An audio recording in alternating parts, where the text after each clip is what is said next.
We're going to go ahead and talk today about, or I guess in this video, not just today, about the zeros of polynomial functions. Earlier in chapter 2, we found all the real zeros.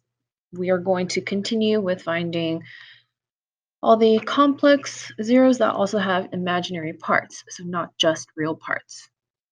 The first thing we're going to talk about, we've kind of touched on this already, but we're formally mentioning it now, the fundamental theorem of algebra. The fundamental theorem of algebra states that if you have some polynomial function of degree n, where n is greater than 0, then your function f has at least one 0 in the complex number system. This means functions that are linear, quadratic, cubic, and so forth. So what this implies is the degree of your polynomial is going to be equivalent to the maximum number of zeros, specifically the maximum number of distinct zeros. So if we look at this first polynomial here, let me turn on the little pointer. In this polynomial, you have a third degree here because that's your biggest exponent. If we look at our graph, we can expect to see at most 3 zeros. So at most 3 x-intercepts. And we do in fact see that here. So 1, 2, and 3. If we look at another function, this one is a degree 4. Up here, the 4, degree 4. We can expect to see at most 4 real zeros. So 4 distinct real zeros. If we look at this, your graph only touches your x-axis at 3 places. Over here at negative about 1.7, here at 0, and over here at positive about 1.7. Now you still have 4 real zeros because this one right here is a turning point. The multiplicity here is 2, so 0 counts twice. And then you have that one, and then you have that one. So you still have 4 zeros. They're not all distinct, but you still have 4. That's equivalent to the degree of your polynomial. So that's the fundamental theorem of algebra. We're going to be using this today when we talk about writing polynomial functions. Next thing we want to talk about is the rational zero test. What the rational zero test does is it tells us the possible rational zeros of a polynomial.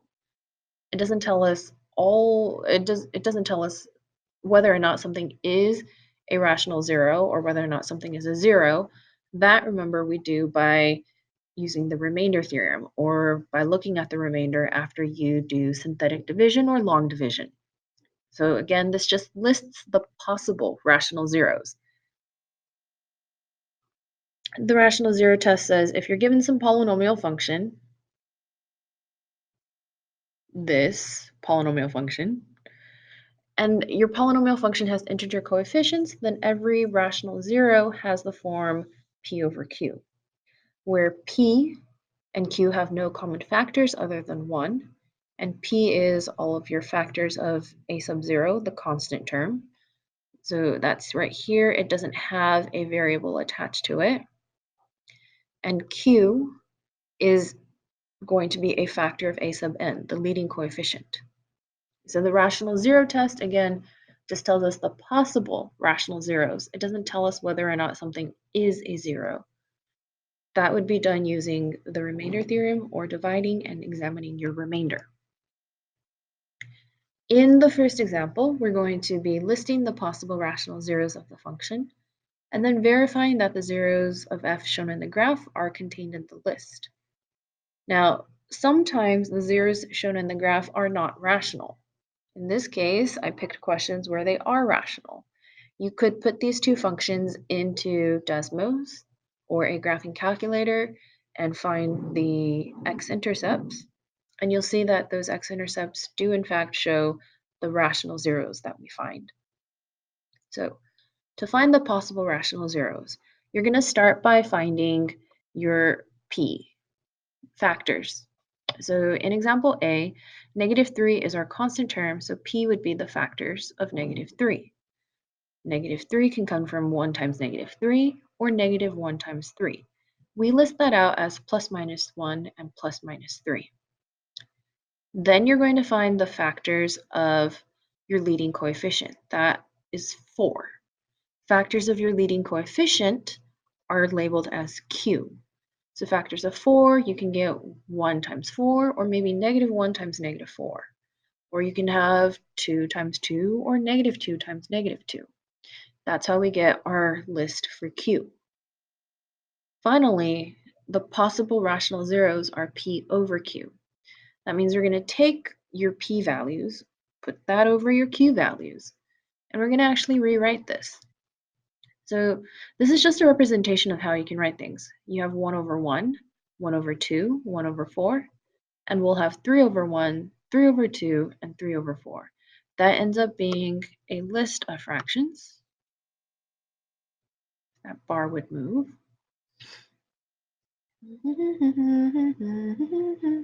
Your list of fractions there. Okay, and then we can check whether or not these are shown in the list. So right here you have this little orange dot. It's at about -1.5. You'll see that shows up in our list as -3 over 2. You have the other orange dot there at about -1. That is in our list. And the last x-intercept looks like it's at about half. And you'll see that you do in fact have half located in our list. You should go ahead, pause this video, and try to find the list of possible rational zeros for B, example 1b, and verify that the 5 x-intercepts do in fact show up in your list. And then once you're done, you can unpause the video, see if your answers match. Pause the video. Continuing on, there's the list of P and Q, and then there's your list of possible rational zeros. Now, you'll notice that we don't have 2 over 2, because 2 over 2 is just 1. 2 over 4 is just going to simplify to 1/2. And we don't have 4 because that would be 4 over 1. And 4 over 1 is Q over P. Q over P is not how we do our rational zeros. Rational zeros come from P over Q. So there's the answer for 1b. I hope you got it. If you did, go ahead and draw a happy face next to your work for example 1b.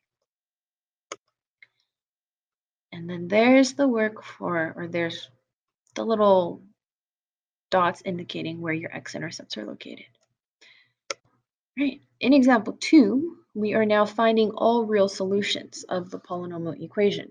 In order to do this example, we need to know how to find our possible zeros, and we also need to know how to verify whether or not something is a zero.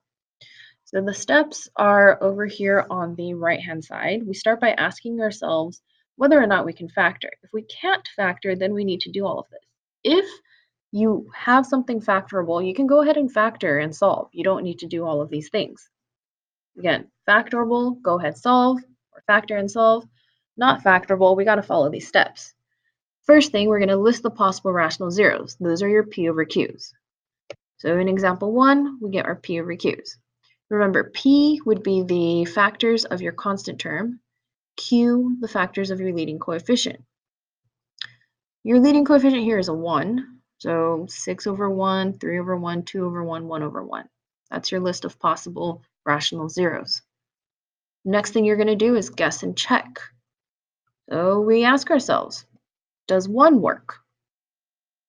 If we take 1, plug it into our equation, we get something that is not true. We don't get 0. So 1 is not going to work. You can pick another number, maybe 2 or 3 or 6, or try -1. If we try -1, we find that we do in fact get 0. This tells us that -1 is a 0. We can check that by doing synthetic division and looking at our remainder as well. We do synthetic division and look at our remainder. We see that our remainder is 0 right here. So 2 ways we found that -1 works. This up here is the factor and remainder theorem, taking -1, plugging it in. And this over here is using synthetic division, looking at our remainder. Once you have a confirmed 0, we're now in step 3. You're going to find the remaining factors. So We know that this can be rewritten as x cubed minus 2x squared plus 3x minus 6. And because negative 1 was a 0, we can rewrite that as a factor, x minus negative 1. So our equation is really going to be all of that times x plus 1. This is my work for factoring. I noticed that this is factorable, and so I'm going to factor. There's no point in trying more things. I mean, I could try 2, I could try negative 2, I could try 3, negative 3, 6, or negative 6. But again, if you have something factorable, it doesn't hurt to try and factor.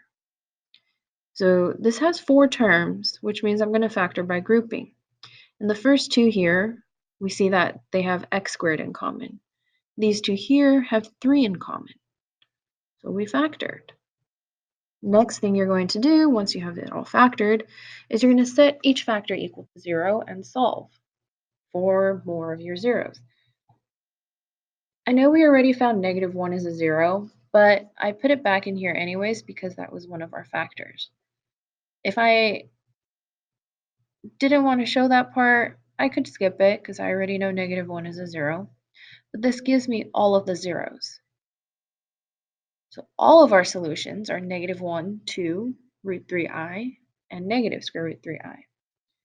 If I want just the real solutions, though, the real solutions are just negative 1 and 2. Okay. If you need to watch this example over again, go ahead and go back a little bit, whatever the kids call it now. Anyways, you should go ahead, once you're comfortable with example 2a, you should try example 2b, following the given steps. Ask yourself, is it factorable? If you can't factor, then make a list of the possible rational zeros, guess and check from your list. Once you find a 0, find the remaining factors.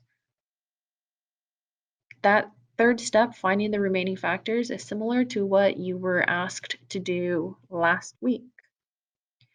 So perhaps you need to look at your notes again for using the factor theorem and the remainder theorem.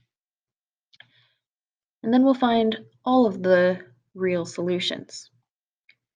Go ahead and pause the video, try it, and then unpause and check your answer. You should find that example 2b has 3 real solutions. Those are negative 2, 9 plus square root 53 over 2, and 9 minus square root 53 over 2. If you got example 2b correct, go ahead and draw a star next to your work. Before we can do examples 3 and 4 and 5, we need to go back and talk about the complex zeros and Descartes' rule of signs. So, complex zeros occur in conjugate pairs, what's called conjugate pairs. Now, we talked about conjugate pairs already. If you have a complex number a plus bi, the complex conjugate of it is a minus bi. So complex zeros work like complex conjugates. If one of them occurs, the other one must also be a 0. So all this chunk of paragraph text is saying is if a plus bi is a 0, where b isn't 0, which means there's an imaginary part, then a minus bi, the complex conjugate, is also a 0. And then we want to talk about Descartes' rule of signs. Descartes' rule of signs says if you have some function with real coefficients and the constant term isn't 0, then the number of positive real zeros is either equal to the number of variations in signs or less by an even integer. We'll talk about variations in sign in a little bit. And then the number of negative real zeros of f is either equal to the number of variations in signs of, oh, that should say f of negative x. Oops. F of negative x, or less by an even integer. Sorry, that should say negative x. Let me go and fix that. Negative x. There we go. Back to presenting.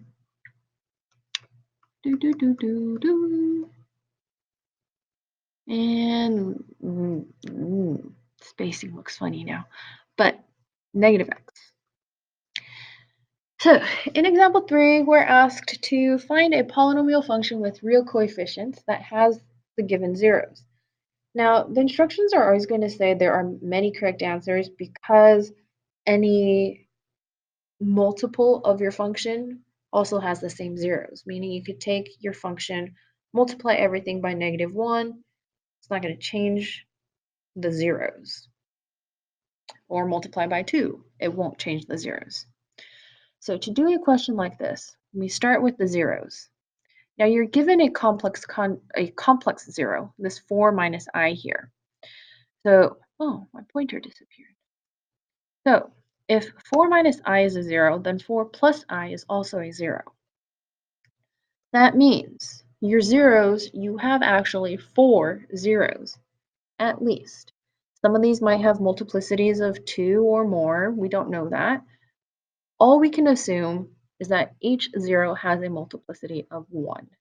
And because 4 minus I is a 0, 4 plus I is a 0. This means your polynomial function is going to be at least a degree 4 polynomial. Next, because those are zeros, we can assume are factors, because if something is a 0, x minus that is a factor of your function. This means our function is going to really be the product of those 4 factors. Now, any one of these factors could show up 2 times or 3 times, again, depending on the multiplicity, but we assume the multiplicity is 1. We assume that each factor only shows up 1 time. So we're just finding right now the most basic polynomial function.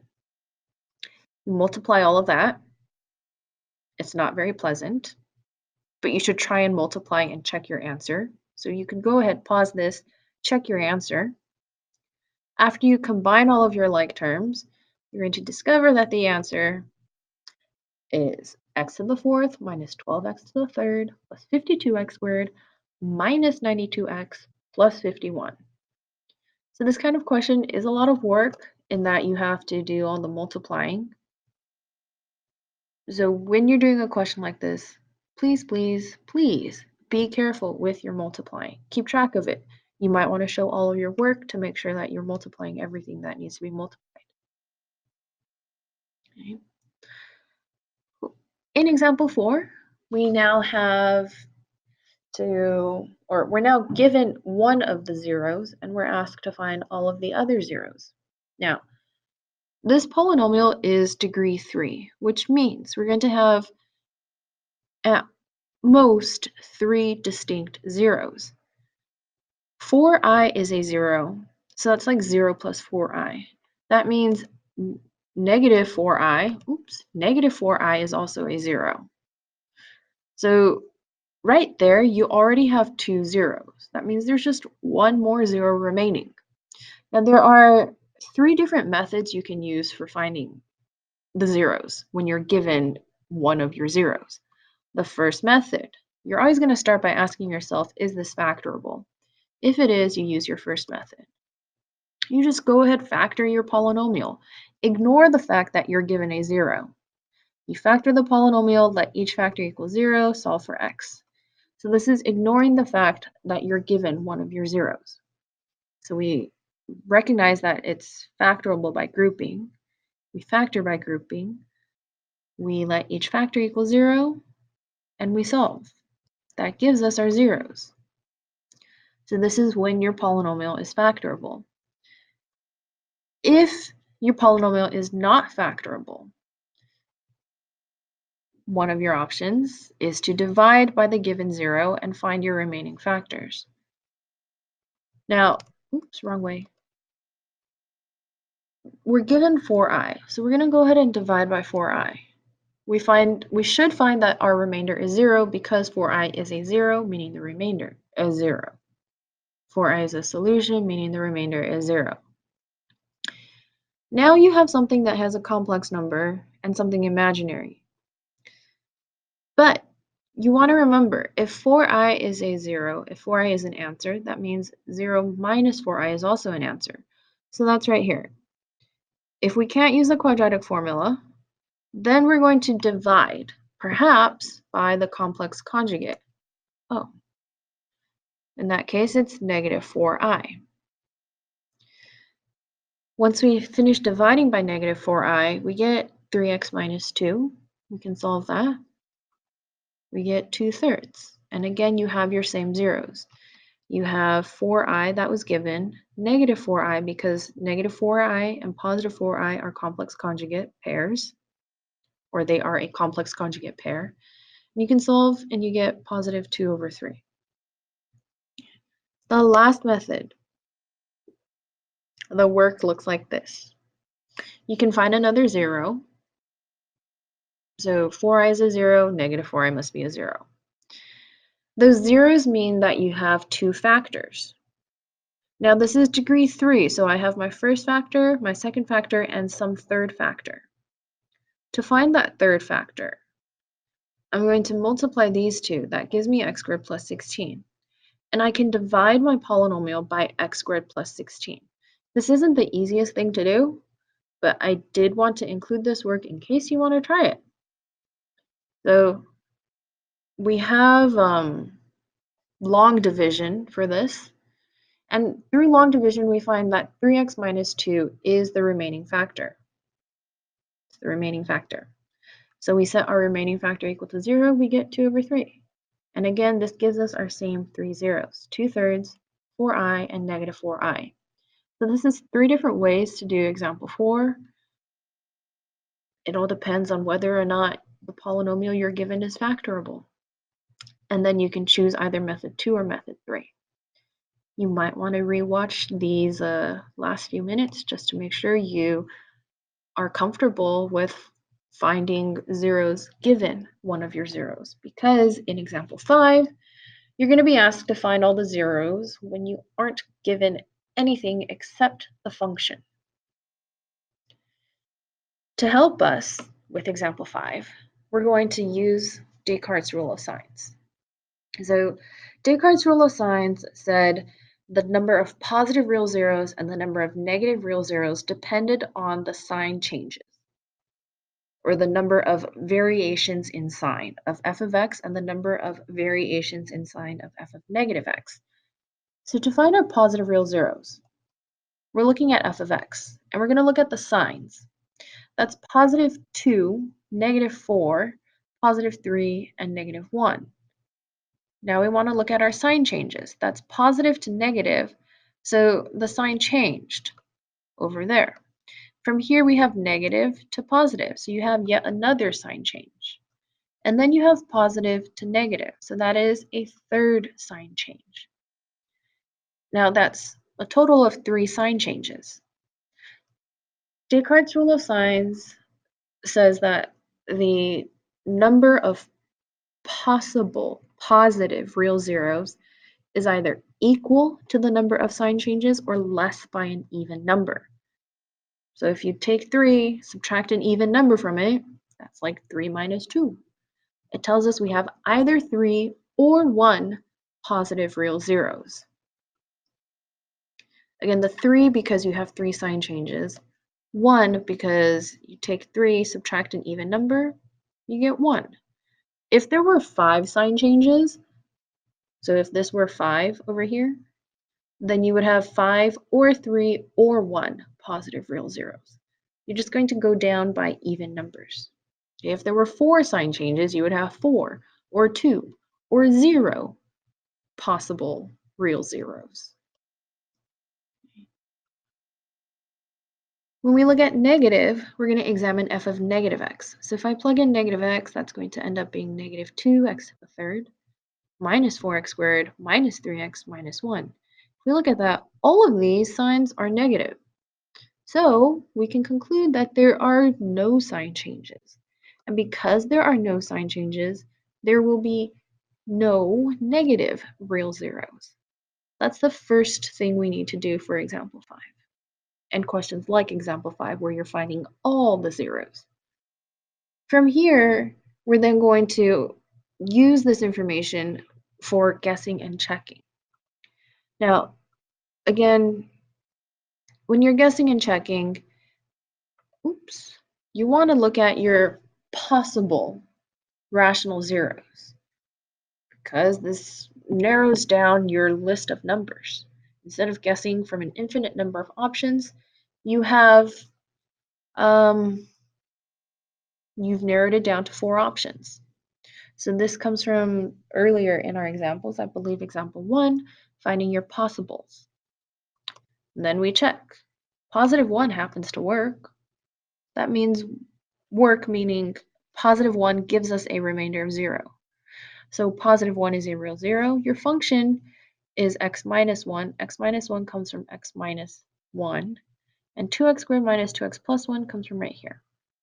So that's your function. Oh, this is out of order. This was supposed to show up first as a reminder from what we just did. And then we find the possibles. And then we check one of our possibles. And then if that works, we can write our function, rewrite it. And then we ask ourselves, can we factor this? If we can't factor, perhaps we use the quadratic formula. Okay, but the point is we're going to use our remaining factor to find the remaining zeros. We have to use or we can't factor, so I decided to use the quadratic formula. This gives us half plus or minus half I. Now the instructions asked for our real zeros. So that's all of your zeros, but the real zeros, we only have one of them, and it happens to be positive 1. So in example B, you're going to try this on your own. A reminder of the steps. We start by determining the possible number of positive and negative real zeros. So step 1 here, this uses Descartes' rule of signs. Step 2 here, you're going to make a list of possible rational zeros. This means you're going to find your factors of the constant, factors of the leading coefficient, make a list of P over Qs. From that list, you're going to guess and check. Now, I'm going to go back quickly to here. In this list, I just checked 1. Now, I didn't check any negative numbers because we have no negative real zeros. So I didn't check negative 1. And checking half and negative half, not the easiest thing to do in here. So I went ahead and just tried to solve this. Now you could potentially keep checking. And if you keep checking, you're going to just keep dividing by factors, or keep factoring. Up to you. Now in this one, after you make your list of possible rational zeros, you can guess and check. And then you find your remaining zeros. I didn't type all the steps for finding your remaining zeros, but remember that's asking yourself, can I factor? If I can factor, I'm going to go ahead and factor, set each factor equal to 0, and solve.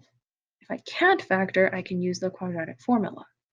You should pause the video and try this problem.